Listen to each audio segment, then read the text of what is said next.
Good morning, evening, or afternoon, everybody. It's Kaghoe coming at you with another video. So today I'm going to be talking about what to do if you're starting Season of Discovery in Phase 2. Now, that could be a lot, and so I just want to cover sort of basic things to help you get started, what to do, sort of maybe talk about a few of the things that are new, and just, what will help you play SOD in sort of the best way, the most enjoyable way, to where you have fun, because you're already at a disadvantage, but in Season of Discovery, it's nowhere near as bad as it was in Classic, especially right now, so anyone can start at any time, so this video is for you guys, and hopefully it helps you out a ton. But before we get into the video, be sure to like, comment, and subscribe. Everything you guys do helps my channel grow, helps me get discovered, and helps me help as many people as possible, which is the entire point of my channel. So without further ado, let's get into the video. So the first question that most people probably encounter is, what class should I play? And my answer to that is every class feels quite fun. It feels really fulfilling, and you can really play anything and do all of the content. And unlike Classic, I feel like you won't be called that you're a meme spec, you won't be bullied, people won't make fun of you if you try to play like Ellie Shaman, Balanced Druid, Shadow Priest, because where they are on the damage meter that people care so much about, as well as what they bring to the raid, is actually beneficial. And there's a lot of runes and stuff, like every class has a purpose, every spec has a role, and you can't really go wrong with any of them.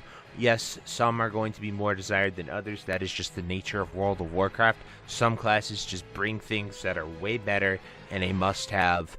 But with SOD and the new runes and the changes they've made, they've gone leaps and bounds to what it was in Classic. So truly, play the class that you think you'll have the most fun with.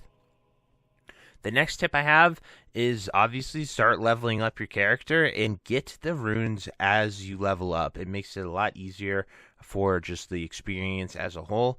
Wowhead has great guides if you like written ones, and I actually have videos on them as well for every single class.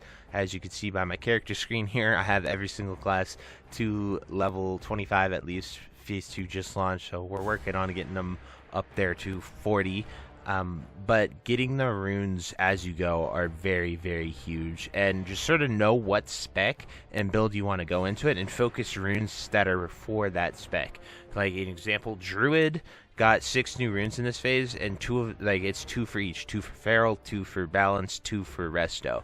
So like if you play a Druid and you want to get runes, focus the ones that are for the spec you want to play, and then you can go back and get the other runes.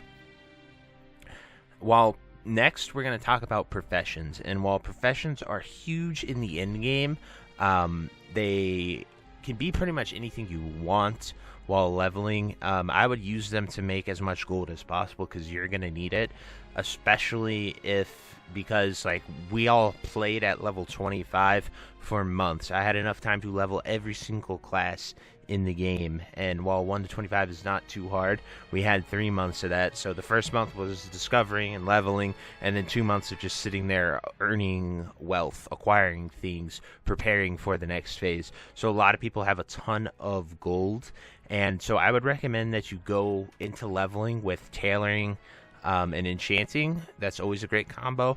Or herbalism and mining, just so you can gather everything as you go about it, because I think it'll be really beneficial for you to make sure that you are getting those things.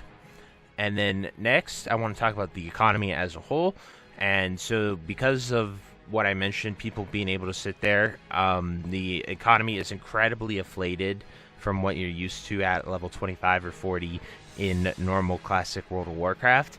And prioritizing gold making as you level will be huge, because you're going to want spells, as well as you're going to be looking to get that mount money the moment you hit 40. If you don't have the mount, focus your spells first. Mount money can come after, because quests while you're max level. So a lot of us were able to do this when we were 25, but since you're just starting now, you'll be able to do this at level 40. You'll have a ton of quests that will give you 2 to 4 gold just by going and completing them while you are max level. So even if you can't do that, you can always go out there and go do some quests to get gold and help you get your mount at level 40. Then finally, talking about in-game stuff, raiding and PvP have been really fun and enjoyable. It provides a very unique challenges that differ a lot from the original classic experience. The level up raids, BFD, was really enjoyable even once it was figured out and just on farm, because it's super rewarding. It's some of the best gear you can get, and I think Nomergon is going to be the exact same way. Just really fun, not too challenging, but provides some challenge, and you can always having that ability to fail and wipe and learn from and get back in there and go do it is always really awesome, and it's not incredibly punishing or demoralizing that you can't beat it. But it provides some decent challenge to sort of learn how to beat it. And the min-maxing meta doesn't really matter as much as it did. Like, you're not going to see raids with 9 warriors and 1 feral druid, or 2 feral druids, or like a shaman, 4 warriors. It's not incredibly min-maxed. Get as many warriors with Wind Fury as you possibly can, like it became towards the end of original classic. And a huge thing with this in in-game is that GDKPs are banned. So that's a drastic step they took with Phase 2. So the economy won't be as inflated as it got in Phase 1 because GDKPs are banned, as well as there's some gold sinks. But there's just a ton of new fun content that you should just honestly get in there and enjoy. Don't worry too much about anything. Just make some gold, have professions, play what you want to play, and the rest will kind of flow into it. You won't have to play for a purpose like you have in Classic WoW and a few other expansions. But anyway, guys, that is it for this video. If you have any tips that you'd like to add, if you're someone who's been playing for a bunch as well, add it down below. It'll help some new players out. If you think I missed anything, definitely drop it down below as well. But that is it for this video and what you should do if you start playing in Phase 2. So I'll see you guys. I hope you have a great day. And until next time, bye-bye.